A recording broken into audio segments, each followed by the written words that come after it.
Good morning, student. Already we have discussed about one session of current electricity. In that session we have discussed what is electric current. हमने Ohm's law के बारे में बात की, हमने resistance के बारे में बात की और इम्पोर्टेंटली हमने एक और चीज देखा था, कंसेप्ट ऑफ रेजिस्टिविटी। उससे हम इक्वेशन को अब ये कंसेप्ट को आगे बढ़ाएंगे। Resistance is what row L bye A. How can I write down value of resistance? Rho L by A. Resistance of wire. Resistance of wire depends upon its dimension. Depends upon its dimension. Depends upon length. Depends upon area of cross section. And also depends upon material of wire. That is rho. It is nothing else but resistivity of wire. आ रहा है समझ में? तो मैंने आपको पहले बताया कि वायर का रेजिस्टेंस होगा, वायर का रेजिस्टेंस होगा। वायर जिस मटेरियल से बना है उस मटेरियल की रेजिस्टिविटी होगी।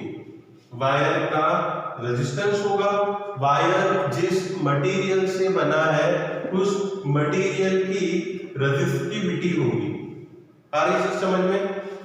Okay, so resistance can be written as R, it is equal to rho L by A. Rho stands for resistivity, L for length, A for ampere. हमने resistivity के unit वगैरह भी चेक कर लिए थे। अब हम इस कंसेप्ट को थोड़ा आगे बढ़ाएंगे। देखिए, इंपॉर्टेंट क्वेश्चंस की तरफ मैं आ रहा हूं। अगर आपको ये कहा गया है कि मान लो ये आपका एक वायर है, suppose this is one wire having length L, having area A. Then how you write down resistance? R is equal to rho L by A. What is volume of wire? Length L into area A. ये volume है wire का। Question आपको ये पूछा गया है, you stretch the wire, you stretch the wire from both sides such that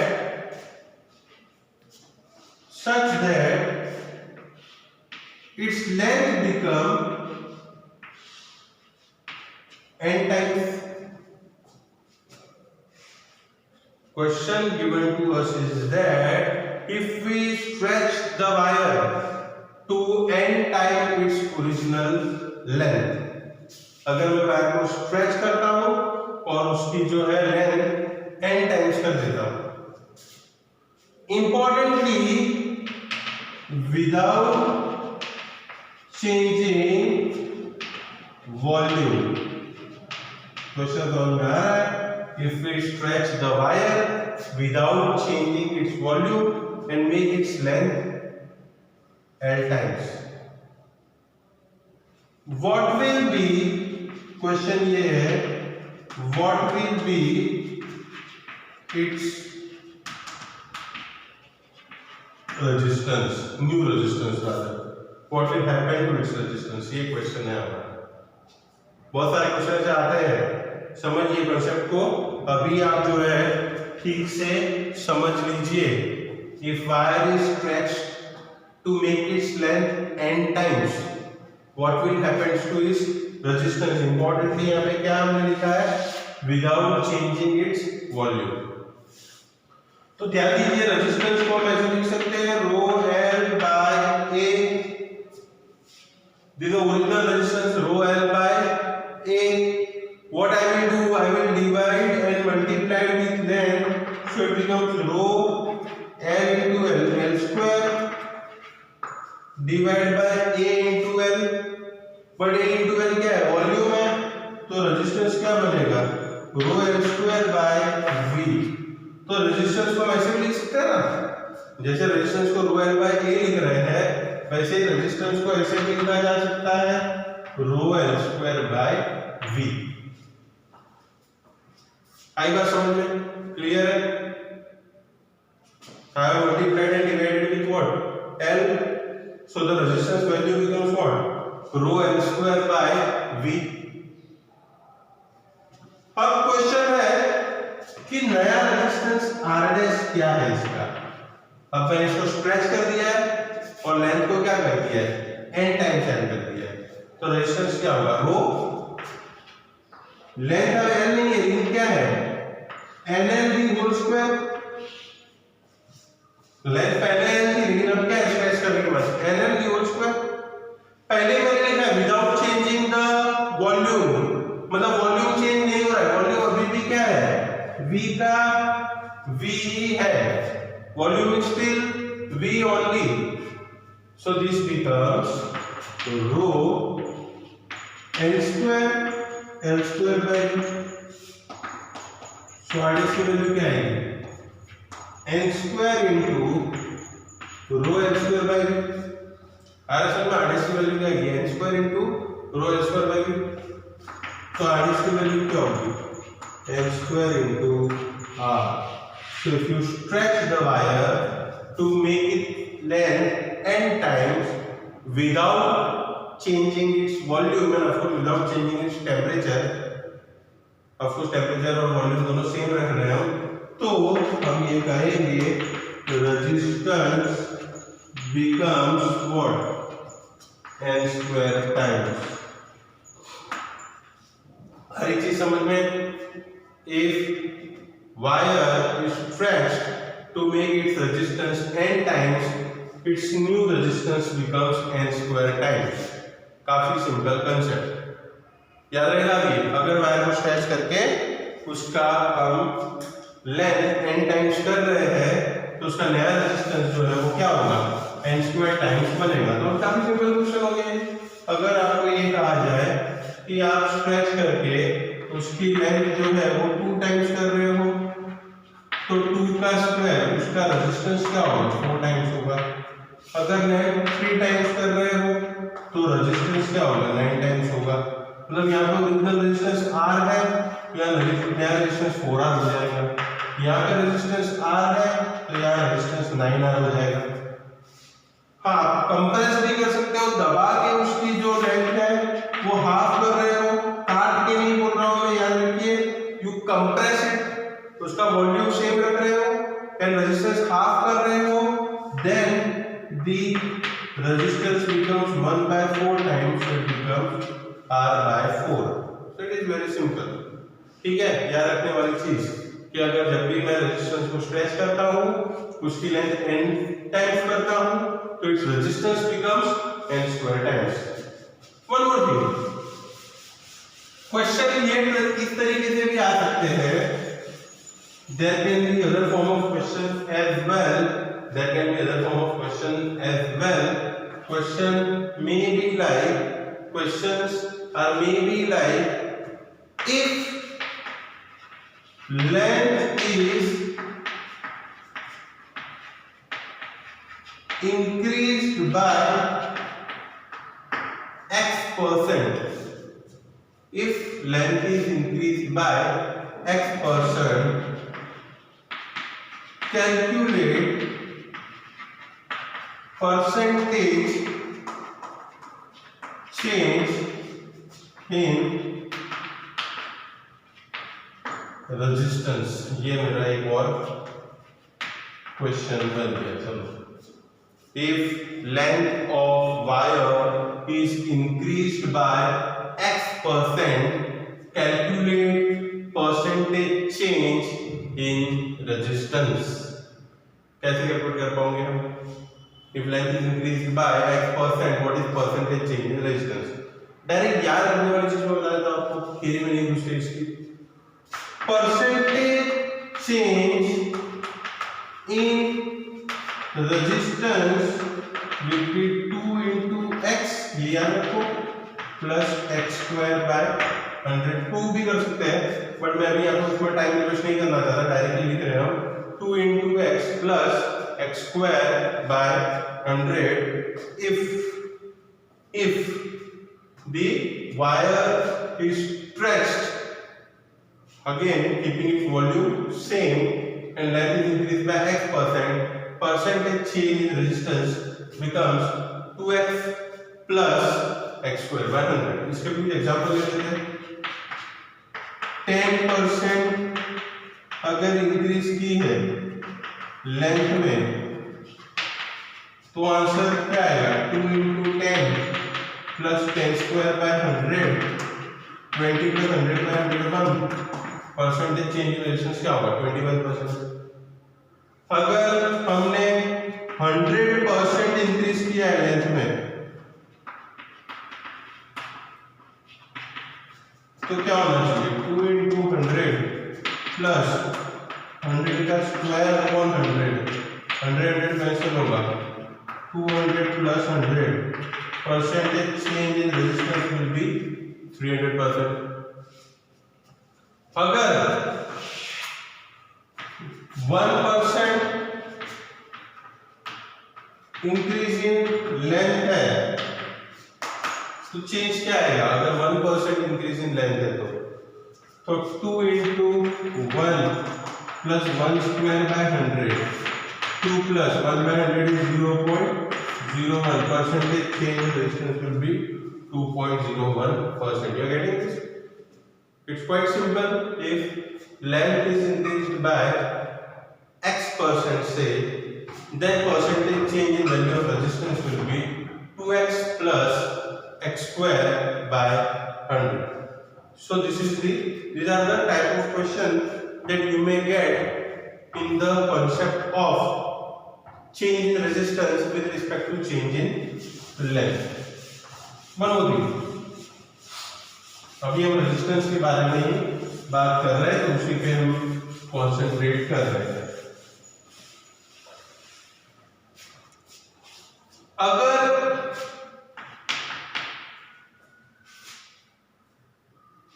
हम बात करें कि ये 3 वायर है मेरे पास,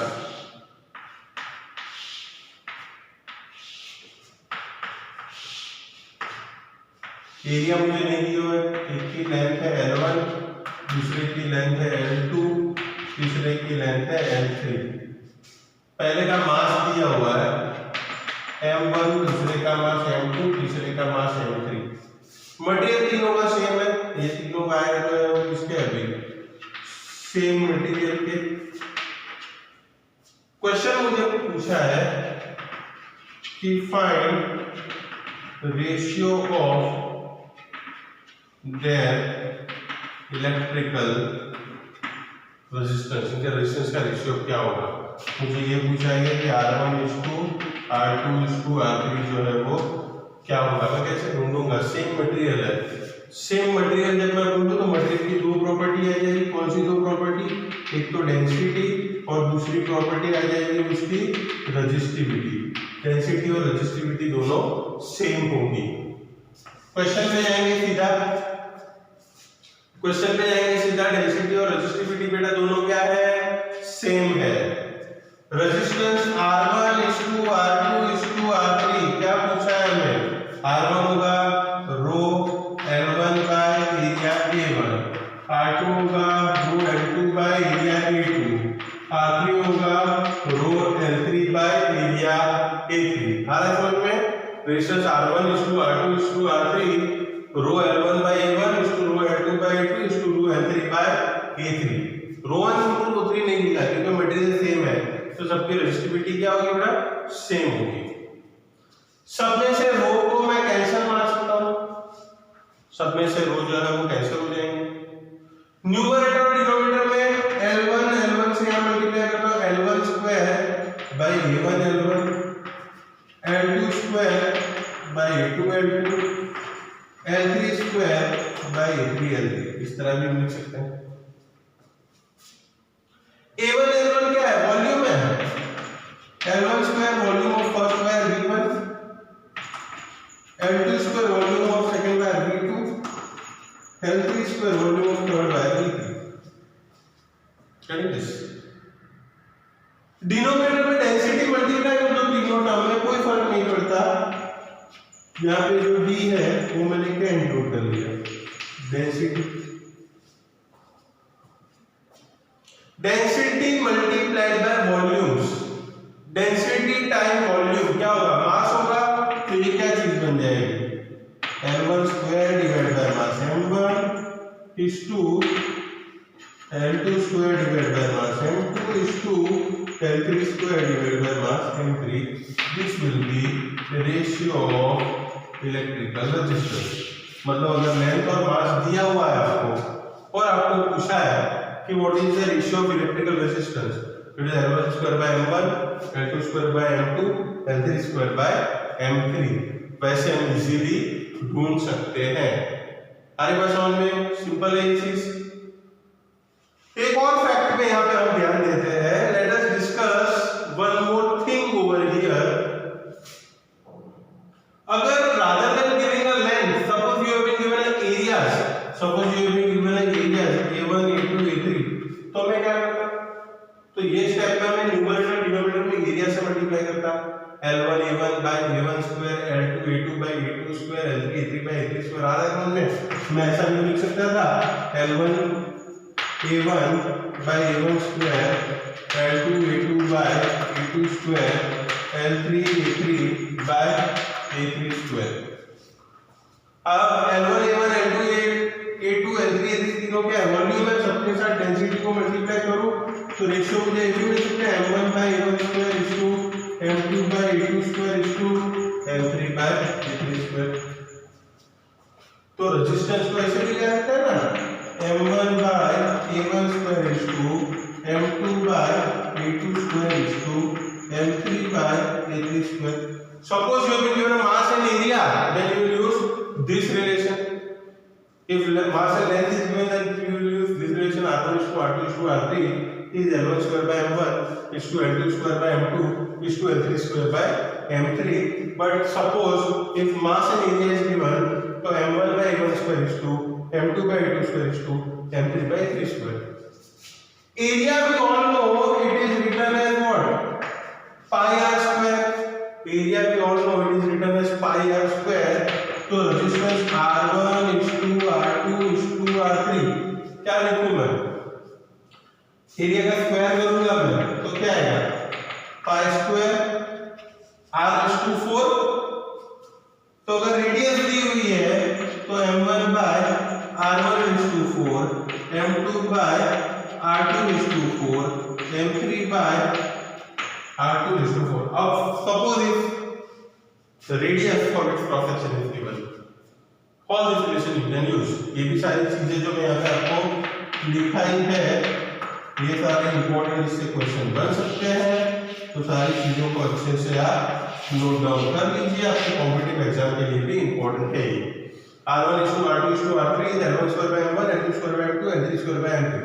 R1 is to R2 is to R3 is M1 by A1 square, M2 by A2 square, M3 by A3 square. R1 is to R2 is to R3 is M1 by R1 raised to 4, M2 by R2 raised to 4, M3 by R3 raised to 4, M3 by of course R3 raised to 4. ये सारी चीजें आप note down कर लीजिए. एक question देख लेते हैं जिससे हमें आइडिया है कि कैसे यूज करना है. Let us just discuss one question which is related to this. Question दिया हुआ है मुझे, length of 3 wire, 3 वायर है, उनके लेंथ दिए हुए wire are in ratio 1:3:5. Length of 3 wire are in ratio 1:3:5. Mass of wire are in ratio 5:3:1. Length 1:3:5, mass is 5:3:1. Find ratio of electrical resistance. ये है मेरा क्वेश्चन. कैसे भाई इसे सॉल्व किया जाए, हेल्प मी आउट. कैसे मैं इसे सॉल्व करूं? Length of 3 wire in ratio 1:3:5, mass in ratio 5:3:1. Find the ratio of electrical resistance. Ratio of resistance R1 is to R2 is to R3 क्या होगा? बोलिए. हमें अभी भी लिखा था वो था L1 square by M1 is to L2 square by M2 is to L3 square by M3. ये था हमारा ratio. You are getting this? L1 L2 L3 1 3 5 इसका रेशियो क्या है? 1 3 का स्क्वायर 9, 5 का स्क्वायर 25 आया समझ में। ये हो गया L के ratio 1 3 5 that is 1 9 and 25। Denominator में मास है उसका रेशियो क्या है 5 3 और 1, इसे आप कैंसिल कर लीजिए, ये 3 होगा, क्या है रेशियो 1/5:3:25। सबको 5 से मल्टीप्लाई कीजिए, 1:15:125, this is the ratio of electrical resistance R1 R2 and R3। जो गेटिंग दिस, तो इस टाइप के क्वेश्चन भी आप जो है वो सॉल्व कर सकते हो। इंपॉर्टेंट कॉन्सेप्ट है करंट इलेक्ट्रिसिटी का, इस चीज को भी आप अच्छे से नोट डाउन कर लीजिए। फिलहाल इस सेशन में सिर्फ रेजिस्टेंस की बात कर रहे हैं, आगे बढ़ते हैं हम। सारी चीजों को आप नोट डाउन करिएगा। अगर आपको टाइम नहीं मिले तो pause the video and you have to note down everything. Let's move on to the next thing. Let's move on to the next thing. Suppose that next important concept. Suppose that I will given a cuboid.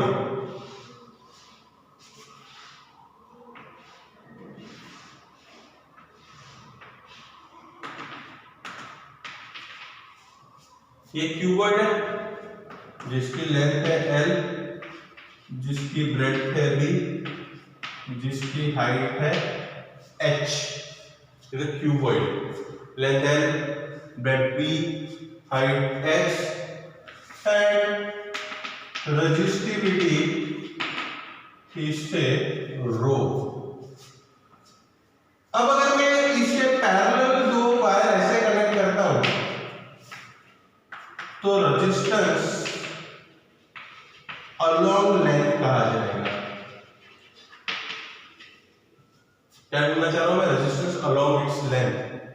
तो उसका area of cross section क्या बनेगा भाई, ये area होगा, area of cross section होगा BH। तो resistance की वैल्यू क्या होगी, रो L by area of cross section BH। आई बात समझे, resistance along the length will be area into BH. But suppose that I am not applying potential difference along length, but rather I am applying potential difference across height. ऐसे मैं जो है वो potential difference apply कर रहा हूँ। Resistance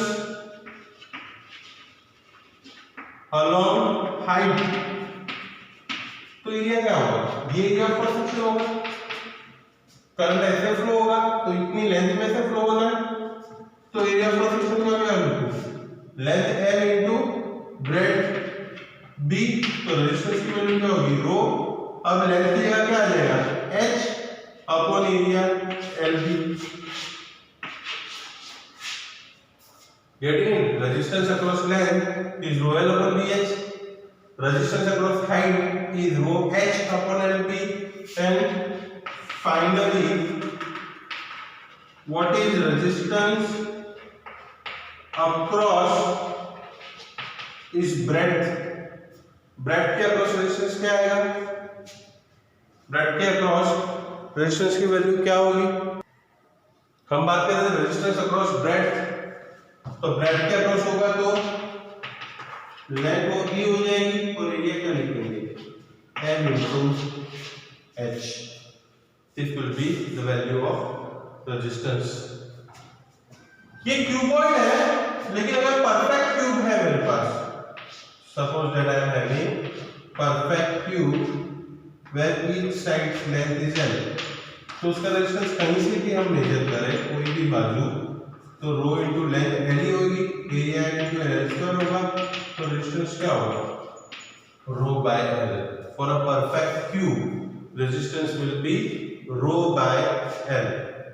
आ रही चीज समझ में। तो हमें एरिया देखना है और लेंथ देखनी है, उस हिसाब से जो है हम रेजिस्टेंस की वैल्यू कैलकुलेट कर सकते हैं। कुछ और एग्जांपल मैं आपको देता हूं। सिलेंडर है, ये थोड़ा हम और एक ऊपर के लेवल के क्वेश्चन की तरफ जा रहा है। Suppose I have this cylinder hollow cylinder, inner radius r1, outer radius r2, length is l। तो इस सिलेंडर का रेजिस्टेंस क्या मिलेगा मुझे? इस सिलेंडर का रेजिस्टेंस मिलेगा R is equal to what? Rho, length will be L, but in this case area will be pi R2 square minus R1 square। Resistance across, we can say this cylinder will be rho L by pi R2 square minus R1 square। If I don't have cylinder and if I have this kind of, we can say wire wherein one edge is having resistance R1, other edge is having resistance R2। मैं direct answer दे रहा हूँ आपको। Resistance की value क्या होगी? Rho L by pi r square की जगह क्या आ जाएगा? R1 R2। हम इसे कैलकुलेट भी कर सकते हैं, but we don't want to invest time in that right now. Resistance will be rho L by pi R1 R2। ये सारी चीजें ध्यान में रखिए। ऑल दिस क्वेश्चन में come in your competitive exam. So this was about resistance, resistivity. What is the effect of stretching the wire on its resistance, keeping its volume same। और resistance को मैं stretch करके wire को n times कर देता हूँ, resistance n square times हो जाएगा। हमने रेशियो देख लिया in terms of what? Length mass, in terms of area mass, in terms of mass and radius of cross section। और ये अलग अलग प्रोफाइल्स थी जिनके भी हमने रेजिस्टेंस के बारे में बात की, और प्रोफाइल्स के बारे में हम आगे बात करेंगे। अब आ रहा हमारा नेक्स्ट सेशन। अब जो है हमारा नेक्स्ट सेशन इस चैप्टर के, उस पे हम जाएंगे और ज्यादा डिस्कस करना है इसमें। See, if you increase the level beyond your JEE, then there are many questions, but right now we are focusing only on JEE Main and NEET। Right now we are focusing only on JEE Main and NEET। तो and of course your board exam, तो वहां तक ही जो है हम हमारा level रख रहे हैं, एडवांस तक अभी हम नहीं जा रहे। अब बात करते हैं एक और टर्म की, जो है करंट डेंसिटी। ये एक नया टर्म है हमारे लिए, करंट डेंसिटी, J। काफी इंपॉर्टेंट टर्म, नया टर्म है लेकिन काफी इंपॉर्टेंट टर्म है। ये एक वायर रहेगा,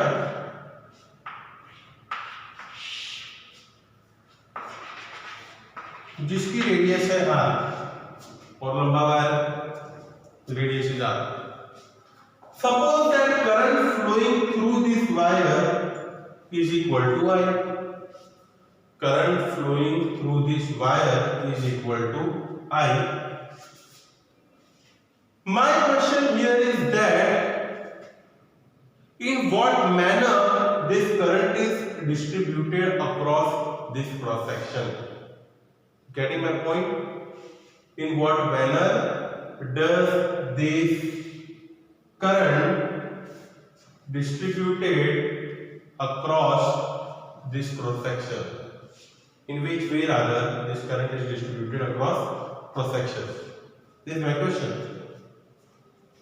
I'll go about this thing. In which manner the current is distributed across this cross section? Current पूरा एक्सिस पे फ्लो हो रहा है, करंट पूरा यूनिफॉर्मली डिस्ट्रीब्यूटेड है, करंट सिर्फ सरफेस पे है, करंट बीच में जा रहा है, एक्सटर्नल सरफेस पे कम है। जब तक मुझे ये नहीं पता चलेगा how this cross sectional, how this geometry of this wire affect the current, I will not be able to find out the behavior of electricity in any material। So ये काफी important quantity हमारे लिए बन जाती है, J, which we call as what? Current density। कैसे हम इसमें आगे कॉन्सेंट्रेट कर सकते हैं? सबसे पहले हम काम करते हैं, इस वायर पे एक छोटा एरिया एलिमेंट लेते हैं। याद रखिए ये एरिया एलिमेंट है, जो क्या है एरिया एलिमेंट DA। और ये एरिया एलिमेंट में से करंट जो फ्लो हो रहा है, मान लो वो हो रहा है I। पूरे वायर की नहीं बात कर रहा हूं, लेकिन मैं सिर्फ एक एरिया एलिमेंट की बात कर रहा हूँ। एक एरिया एलिमेंट है DA और उसमें करंट क्या फ्लो हो रहा है, करंट फ्लो हो रहा है DI। Then current density J mathematically it is nothing else but DI by DA। Define क्या कर सकते हो आप, amount of current that is being flowing per unit area,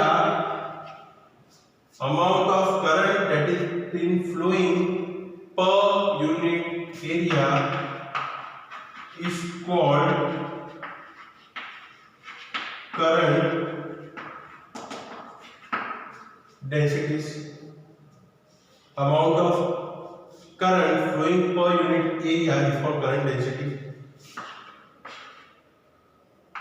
ऐसा यूनिट जो है ऑफ करंट डेंसिटी क्या होगा, एम्पियर पर मीटर स्क्वायर।